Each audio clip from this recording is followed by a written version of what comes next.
Hi Chris, David Trungale here. Thank you for sending your swing over. I will start the lesson in person like this, and then I will shift over to the computer after I describe a few things. This way I can explain things as clearly as possible. To get your money's worth, I want to talk about both the face-on view and the down-the-line view. The face-on view would be if you're swinging this way. The down the line view, of course, is when we're swinging that way. From the face-on view, there are two things I would work on. Number one, you do not have enough width. Width would be extending the arms away from the body. Notice how the right arm is on top of the left here. This is an exaggeration of width. Nobody has this much extension. However, because your elbow is pinched so far in, I really want you to exaggerate it and just hit a few practice shots that are maybe a 1/4 swing. Just extension, strike, extension, strike.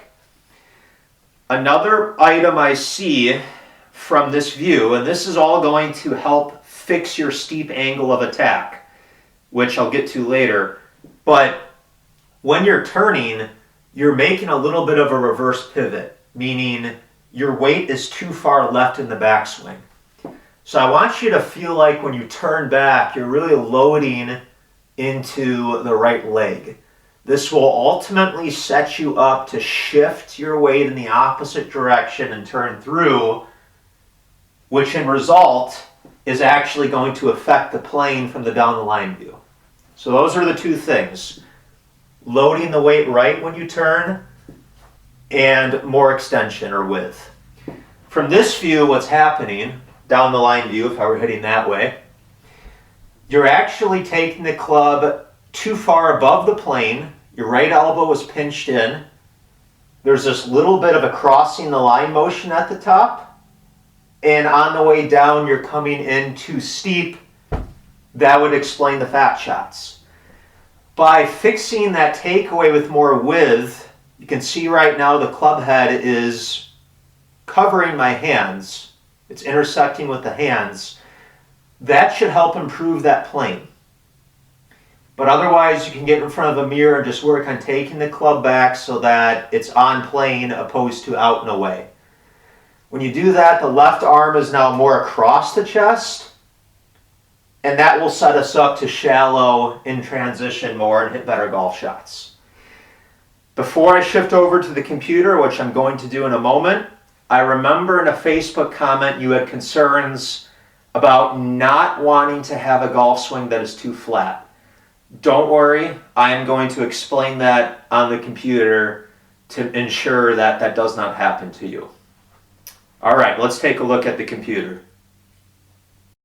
All right, Chris, so this business about having a golf swing that would be too flat, that would involve taking the club back underneath that yellow line. So that would be sort of the no-go zone. You don't want to be taking the club where those red arrows are, but you do want the club to go up that yellow line initially, and then of course there will be some amount of elevation. If we look at Ernie Els on the left and you on the right, this is a picture on the way down. Notice how he has the shaft right on his right forearm and his hips are more open, whereas with you, that club is coming down too steep and your hips have not really opened up much.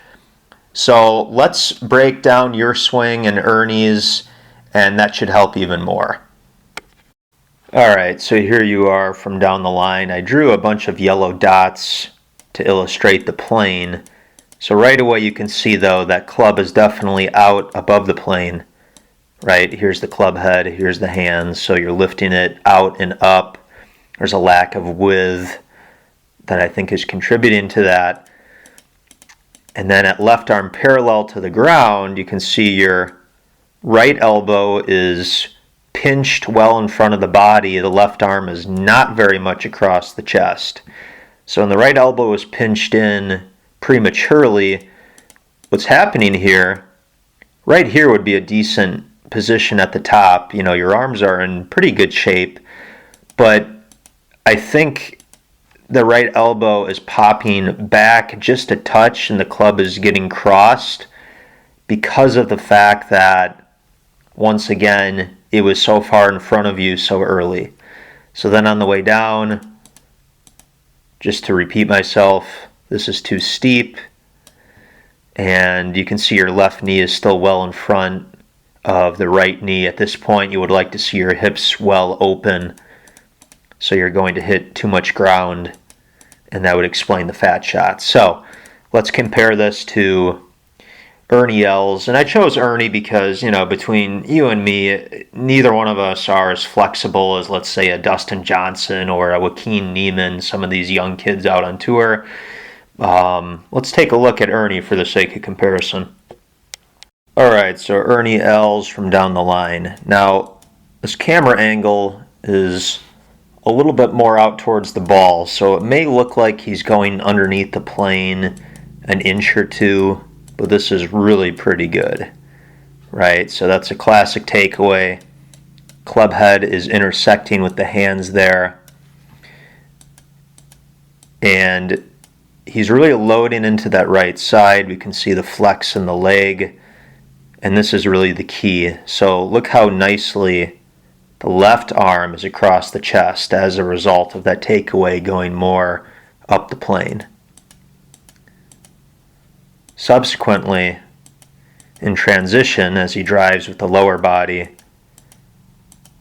we can see just how nicely that shaft is situated on the right forearm, so he will not be hitting the ball fat, and he can deliver a clean strike. So more width. As a result, the left arm gets more across the chest, loading the weight right. And let's close this video out by doing a comparison with you and Ernie from the other view, which once again is the face on. Alright, so here we are with Ernie Els. Now take note of the lines on the hips. So check this out. As he goes back, he has created a little bit of space here because of the fact that he is loading his weight into the right side. And as I mentioned, you can clearly see the right arm on top of the left. He has some width going on.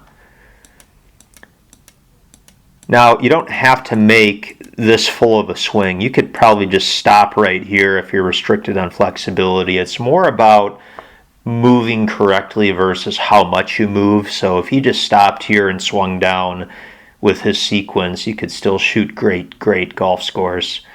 But just to be clear, this little gap he created here will not be as big of a gap as he created on the way down, right? So he is driving that way on the downswing. Loading right, creating width, great golf swing. All right, Chris, so from the face-on view, before I start the swing though, a couple of quick comments. I would flare your left foot out just a fraction more maybe, and then I would bring this right foot a little bit more inward. It's up to you, just a comment. I think that will help with clearing the hips. And then your arms are very tight here, so that might be contributing to that right elbow pinching inward. So I would relax your arms a little bit more. You can rewind the tape and look at how Ernie set up, but here's sort of the bottom line. As you go back, two concerns. Notice your left hip is actually emerging on the opposite side of that line, whereas Ernie, remember, was over here. And then regarding the width, you know, it's really hard to see any space between the right elbow and the body. So load right, add more width. I think that will take care of a lot of the issues. You are doing a really nice job of hinging the wrists. I like that. And despite this being what I would consider a reverse pivot, you're still managing to get a lateral drive that way. An impact really doesn't look all that bad from this angle. So there's still some nice stuff going on. You definitely have the potential. I just think that by incorporating some of the ideas I've discussed, it would probably improve your ball striking quite a bit more and help you with, those fat shots and that steep angle of attack. So thank you so much for watching this, and best of luck. Let me know if you have questions, and work on these drills, work on these ideas, and let me know how your swing looks after practice. I'll look forward to a follow-up if you're interested. All right, sir. Take care.